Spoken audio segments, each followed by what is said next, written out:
শিশির পাবে বলে মালি বসরায় গোলাপের গাছ শিকড় শুদ্ধ তুলে দেয়। শিশির পেলে গাছ ভালো করে গজাবে, তাই বুঝি তোমার শিকড় শুদ্ধ তুলে দিচ্ছে। ঠাকুরের ও কেশবের হাস্য। ফিরে ফিরতে বুঝি একটা বড় কাণ্ড হবে। কেশবের জন্য শ্রীরামকৃষ্ণের ক্রন্দন ও সিদ্ধেশ্বরীকে ডাব, চিনি, মাখন।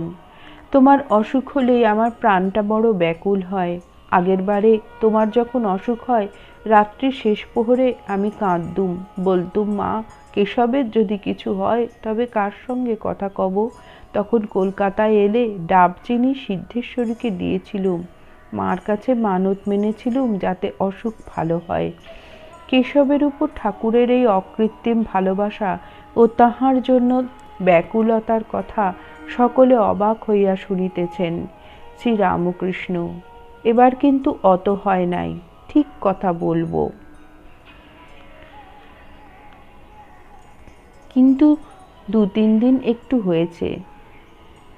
পূর্ব দিকের যে দ্বার দিয়া কেশব বৈঠকখানায় প্রবেশ করিয়াছিলেন, সেই দ্বারের কাছে পূজনীয়া জননী আসিয়াছেন। সেই দ্বার দেশ হইতে উমানাথ ঠাকুর শ্রীরামকৃষ্ণকে উচ্চৈঃস্বরে বলিতেছেন, মা আপনাকে প্রণাম করিতেছেন। জয় ঠাকুর।